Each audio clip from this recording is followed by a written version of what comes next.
Боркер меримди Аллах Тааланын аты менен баштайбыз. Ушул орозого жетишкен Кудайга миң деген шүйлөрдү айтабыз. Урматтуу момун мусулман бир туугандар, орозоңуздарды Кудайым кабыл кылсын. 7 каналда Аалымдар айтсын теле долбоору эфирде. Биз менен аягына чейин кала бериңиздер. Бүгүнкү темабыз урматтуу бир туугандар, ушул мазхаб деген эмне, мазхабтар жөнүндө сөз болот. Ушул Кыргызстандын Орто Азияга салым кошкон биздин устазыбыз, дин аалымы Молла Халил Дамулла Исаков келген. Ассалам устаз, орозоңуз кабыл болсун. Биринчиден сизге Аллах Таала күч кубат берсин. Алтындай болгон убактыңызды бөлүп келип, ушу эл журтубузга буюрса бир жакшы бүгүн сабак кылып бересиз. Ушул мазхаб боюнча деп атабыз. Бир жалпы эл журтубузга амандашып алсаңыз. Ассаламу алейкум ва рахматуллахи ва баракатух. Бүгүн биз улуу урматтуу орозого жакынкы күндө турабыз. Мүмкүн бүгүн бири, ертең бири, Алла билет, айга каралап. Орозого жеткен дагы өтө бизге бакыт. Пайгамбар саллаллаху хадис бар. Таңга чыксаң кечти күтпө, кечке кирсең таңды күтпө деп. Биздин убактыбыз ушундай ченелүү. Адамдар көп нерсени ойлойт. Бирок ага тагдырдын эмеске салып койбойт да, алып кетет. Бизде аксакал бар эле, 20 жыл кайтыш болду. Орозо кетсе кайра келет, кайра келгенге чейин ким өлөт, ким калат Алла билет деп. Орозо келет, кайра кетет. Бирок кийинки орозого чейин ким бар, ким жок. Өткөн орозодон бүгүнкү орозого чейин не деген чыган аалымдар, олия ишендер кайтыш болуп жатат. Аллах Таала ошо орозобузду берекелүү кылсын. Орозодо энеден туулгандай күнөөдөн таза болуп, Аллах Тааланын фарзын аткарышты. Орозо деген канчалаган ибадаттардын эшиги орозодо намаздын эшиги ачылат. Куран окуу, садака. Эми бүгүнкү теманы бизге мазхаб боюнча болуп тур. Бул мазхаб жол деген. Мазхаб бир белгилүү аалымдардын артынан ошонун түшүнүгүнө карап амал кылыш.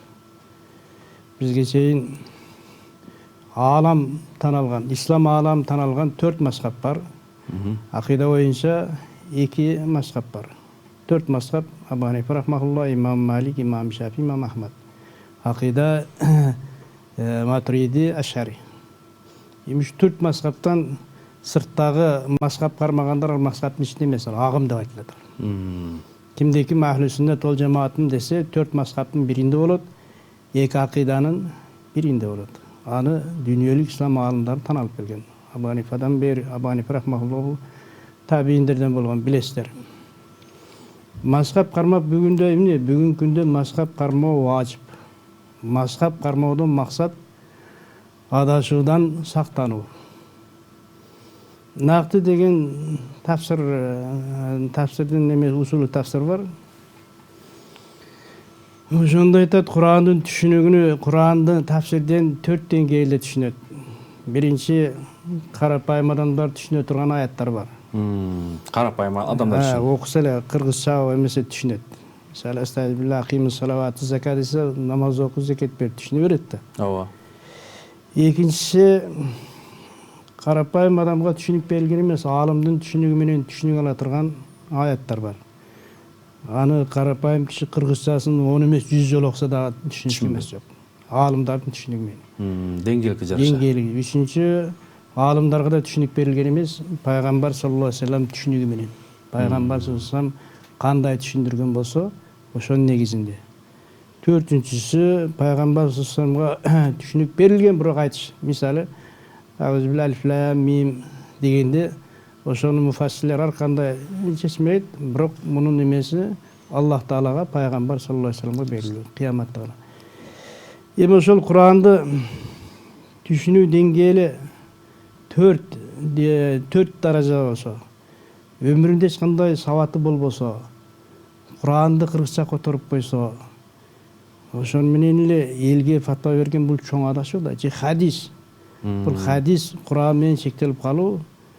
Бул хадис менен Куран бул муштахиттер, бүгүнкү күндө муштахит барбы жокпу? Жөнөкөй эле хадисти алып көрөлү. Бир мисал, пайгамбар саллаллаху алейхи вассалам орозодо гыйбат кылса ооз ачылат деди.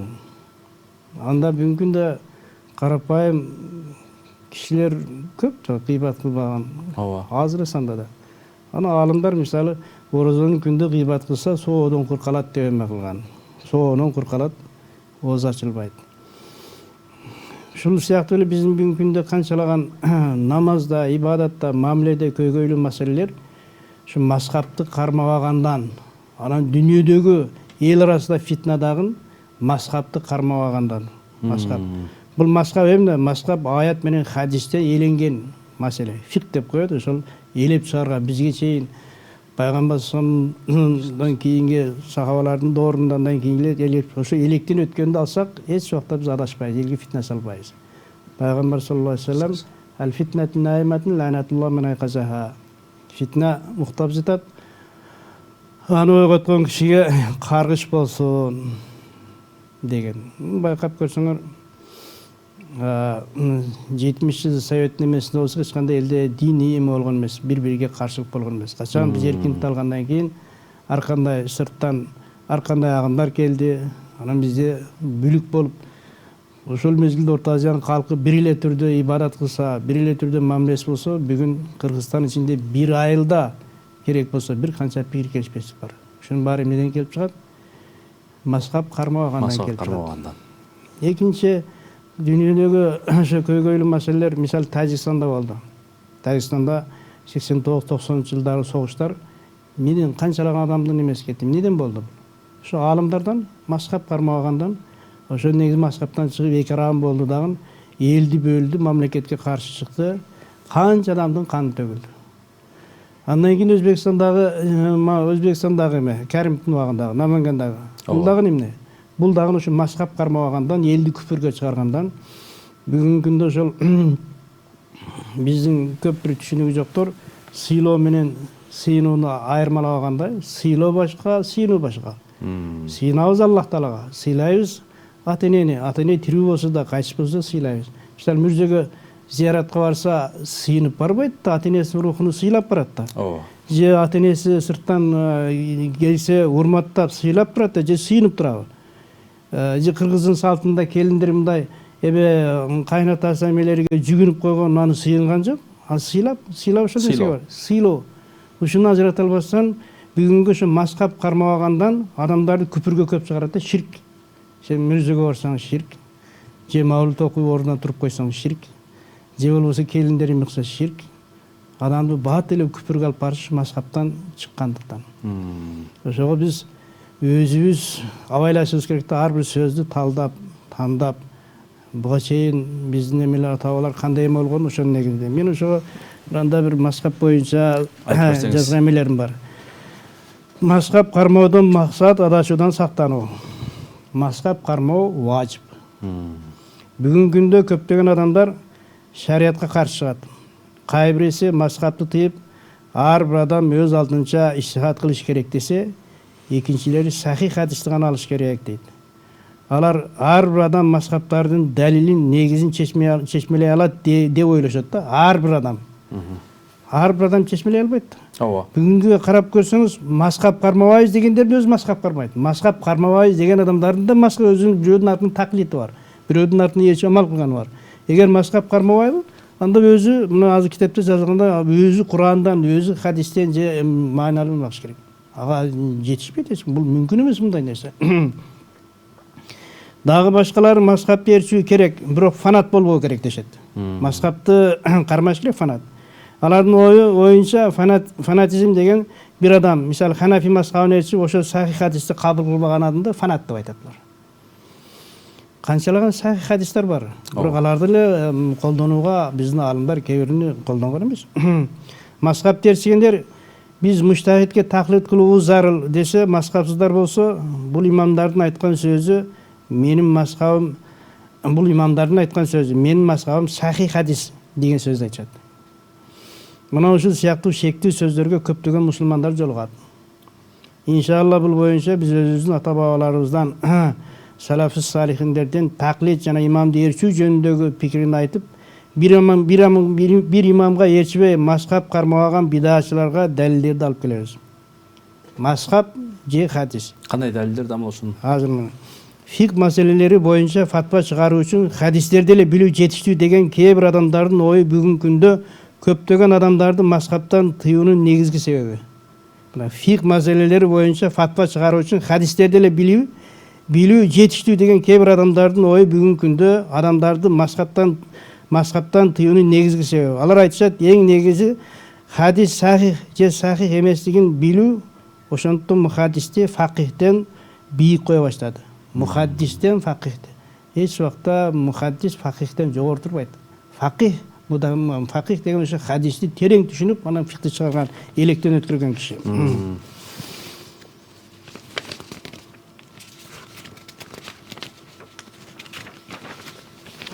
Ал-Хафиз Абу Сулайман Ал-Хаттаби айтат да, адамдар эки топко бөлүнөт. Хадис эли жана фик эли. Бири экинчиси жашай албайт. Алар бири-бирине муктаж. Сөзсүз фик хадиске, хадистен түшүнүп чыгарыш үчүн ага муфаких керек да. Мухаммад Шайбани айтат, хадис фиксиз колдонуу мүмкүн эмес. Ошондой эле фик хадиске негизделбөөсү да мүмкүн эмес.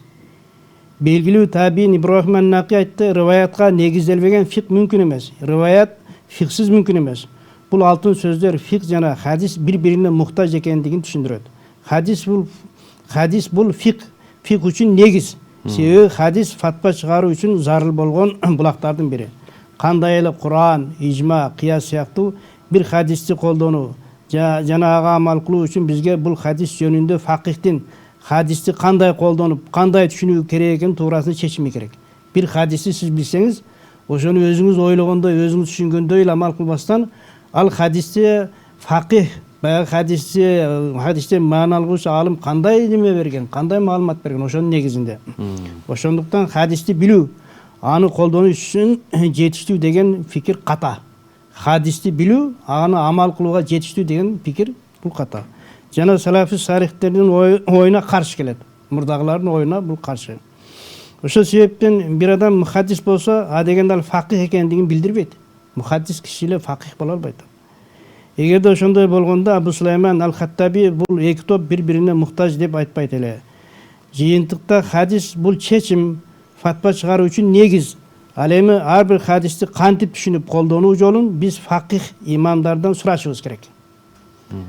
Биз түшүнгөн эле хадис болсо дагы сурап, андан кийин амал кылышыбыз керек.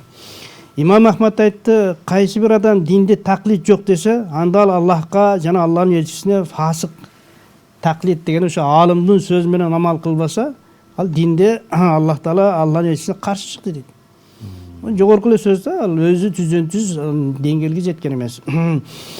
Анда Аллах Таала жана элчисине фасыктык кылды, бузук. Себеби анын сөзүндө сүннет менен салафи сарихтердин мурасын жокко чыгаруу жана өзүнүн оюну алардан бийик коюу. Бүгүнкү күндө хадис түшүнгөндөр өздөрү түздөн-түз хадиске амал кылса, буга чейинки аалымдардын ой пикирине четке катты. Өзүнүн эмесин. Сел Абисиптин эле эме Уру Хидаяда орозо бабында эмеси бар. Карапайым жөнөкөй кишилерге хадиске караганда карапайым кишилерге аалымдын сөзү фатва дейт. Аалым кандай түшүнүк берсе, ошону кармаш керек. Ал эми мазхабтар бул ахли сүннат вал жамаат бизге илимди жеткизген хадис эле. Мазхабтар ахли сүннат вал жамаат бизге илимди жеткирген хадис эле. Алар хадистен алды. Биз алардан хадис алып сүннөттү үйрөндүк. Алар ишенимге ылайыктуу, алардын жолун ээрчүүгө, алардын пикирин кабыл кылууга татыктуу болгон имамдар. Алар бидаттан алыс, алар силерден мурда болгон. Ошондуктан аларды ээрчигиле, алардын илимин үйрөткүлө, топук болсо Аллах Тааладан.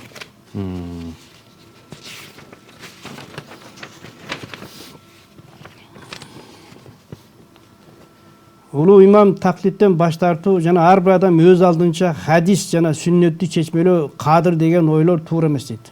Жогортук имам таклиттен, баягы аалымдын сөзүнө баш тартуу, ар бир адам өз алдынча хадис жана сүннөттү чечмелөөгө кадыр деген ойлор бул туура эмес. Ал пикир адашуу, себеби илимди жокко чыгарат.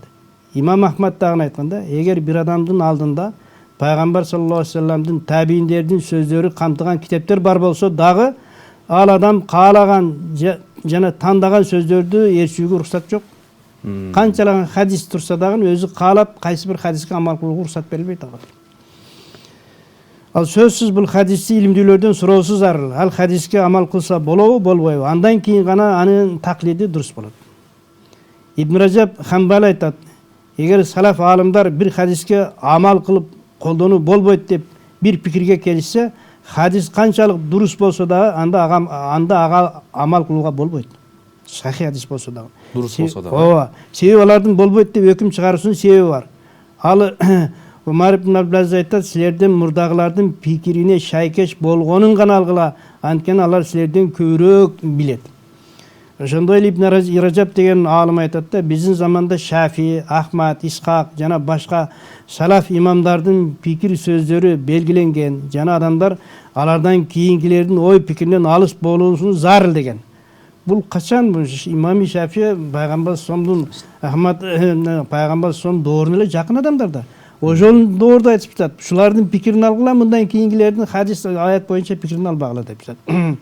Андан бери канча убакыт өтүп кетти. Себеби бул имамдардан кийингилер сүннет элиненбиз деп, бирок амалга келгенде сүннетке каршы болгон бир топ адамдар пайда болду. Ал эми алардын сүннетке каршылыгы имамдарга каршы чыгуусу. Алар имамдар айтпаган сөздөрдү айтып, имамдар таянбаган хадиске таянышат. Муштахид Абдулла ибн Вахид айтат, мен 360 аалым менен жолуктум. Бирок Малик жана Лайс болбогондо мен илимдин ичинде адашып кетер элем. 360 аалым. Караңыз. Ушул ким дейт? Малик, имам Малик менен Лайс кайсы хадиске амал кылыш керек, амал кылбаш керек көрсөтүп берген. Мен убактымдын көбүн хадис чогултууга арнадым. Жана ар бир хадисти имам Малик айтат элем. Имам болсо бул хадиске амал кыл, буга амал кылба деп айтып берген. 360 аалымга. Аалым. Бул улуу салафтардын сөздөрүнөн хадисти билүү, жада калса ал хадис күчтүү же күчсүз экендигин билип эле аны колдонууга жол алуу үчүн жетишсиз экендиги ачык болду. Билсе эле аны колдонбош керек. Бул хадис туурасында фиктин чечими зарыл, ошол хадис боюнча. Факихтер хадистер чечмелеп алардын негизинде чечимдерди чыгарышат. Хадис боюнча алар кандай чечимге келишсе, ошону гана амал кылуу зарыл. Бул далил Ибн Вахабтын сөздөрү, хадис бул аалымдардан башкасына адашууга себеп. Хадис аалымдардан башкасына адашууга себеп. Бул аалым айтат, фик боюнча имамы жок ар бир мухаддис адашуучу. Фик боюнча имамы жок ар бир мухаддис адашуучу. Эгер Алла мага Малик менен Лайстан таалим алуу мүмкүнчүлүгүн бактыма койбогондо, мен дагы адашар элем дейт. Имам Шафи бир күнү бирөө имам Маликке мындай деди. Ибн Уяйна аз-Зухри сен жеткирбеген хадистерди риваят кылды. Имам Малик мындай деп жооп берди: эгер мен баардыгын айта берсем, анда адамдарды адаштырууну каалоочу болмокмун. Баардыгын керектигин айтканда, ошондуктан имам Малик өзүнүн шагирттерин амал кылууга, колдонууга уруксат берилген болгон хадистерди гана айткан. Суфиян ас-Саури айтат, амал кылынбай турган, колдонуудан тыйылган хадистер дагы бар. Тактап айтканда, кээ бир хадистер сахих болсо дагы колдонуудан тыйылат. Мисалы, кээ бир сахих хадистер мансух болгондон кийин колдонулбай калды. Бирок мунун билими факихтерге гана таандык да, факихтер гана билет. Дал ошол себептен фикти биз түздөн түз хадистен жана ар бир маселе боюнча бардык хадистерди билген, кайсы хадис мансух, кайсынысы колдонууга жараганын айырмалаган факихтерден гана үйрөнүбүз керек да. Мухаддистер иснат тараптан бекем сахих хадистерди риваят кылган. Мисалы, Сахих Бухариде вактылуу нике жөнүндө хадис бар. Шариаттал хадис мансух болсо дагы мухаддистер баары бир аны риваят кылган. Вактылуу никени билесиздер, мутмутаны. Бирок аны ээрчип ага амал кылууга болбойт. Бул сөздөрдөн салафи салихтер факихтерди ээрчүү зарыл деп эсептегени ачык. Хадисти өз алдынча түшүнүү ката иш.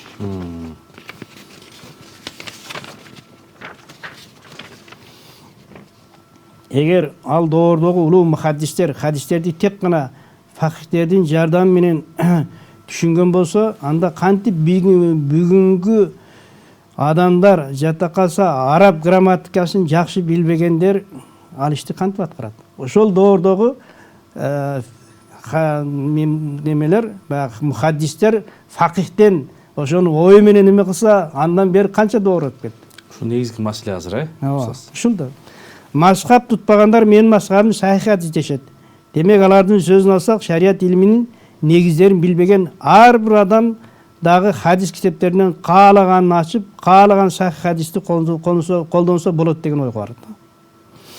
Ал хадис мансук же мансук эмес, заиф же хас экендигине, бул маселе боюнча дагы башка хадис барбы же жокпу дебесен, анда муштахид имамдар менен жөнөкөй момундардын ортосунда айырма жок болуп калбайбы?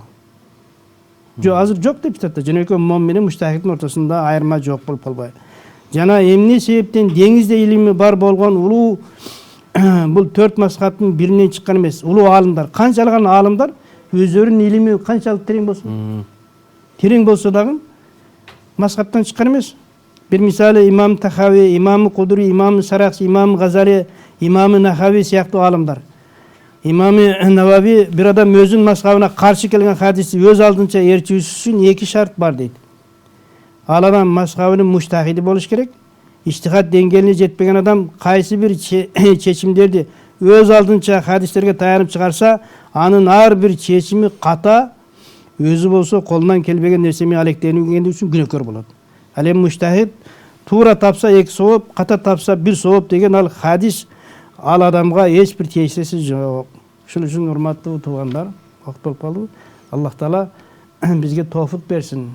Мурдагы ал пайгамбар салламдан кийинки доордогу адамдар, аалымдар кандай таза жеген, бүгүнкү күндө бузук иштер болгон эмес. Алардын түшүнүгү менен биздин түшүнүк керек болсо, азыр бүгүнкү күндөгү аалымдар менен 50 жыл, 60 жыл, 100 жыл баштагы аалымдардын түшүнүгү айырмасы башка. Мурдагы ошол карапайым жөнөкөй адамдарда бул хадиске амал кылып, эгер мазхаб кармабаса адептен алыстап кетет да. Мурдагы мазхабта жүргөн карапайым адамдарды, жөнөкөй адамдар элге үлгү боло турган деңгээлде болгон. Бүгүнкү күндө аалымдардын үлгү боло турган эмеси жок да. Аллах Таала ошо ар бирибизге 4 мазхабты ээрчип, ошолордун айткан сөзүнө амал кылып, элге фитна салбастан, акыйдада матуриди, ашари ошолор менен кармап, анан мүмкүн болушунча биздин кыргыз эли, Орто Азиянын калкы сопу болгон. Сопу деген бул таският нафс, ички дүйнөсүн тазартуу, дүйнөдөн алыс болуу. Ошол жолду адашпасак, ошону кармасак, эч убакта биз адашпайбыз. Ассаламу алейкум рахматуллахи баракату. Устаз, мынакей сонун нерсени айтып бердиңиз. Азыр ушул мазхаб жөнүндө ушул сизди биз эскиден билебиз, баягы жүздөгөн, миңдеген шакирттерди чыгардыңыз. Мынакей институт бар, ушул Карабал Хазирет Осмон атындагы ислам институту. Анан ушул азыр мазхаб жөнүндө 25 минут ауыз колдон келишинче берекелүү болду. Айтып бердиңиз, анан баягы бир нече китептер жазгансыз. Автор болдуңуз. Анан ошол китептериңиз дагы керемет да. Анан могул ошол ороз айында өзгөчө мынакей эми Молла Сабар Дамлада ушул илгери бир эфирге келип мазхабтар жөнүндө айтып берди эле. Ал киши өтүп кетпедиби? Анан Алла бейишин берсин. Анан ушул өзгөчө мынакей ушул айларда дуа, бата, тилектер кабыл болот дейт. Кудай Таала сиздин мал жаныңызга, амалыңызга береке берсин. Жалпы бир ушул эл журтуңузга, мусулмандарга бир дуа бериңиз. Амин. Бисмилlah. Аллахумма раббана атина фид дунья хасанатан ва фил ахирати хасанатан ва кина азабан-нар.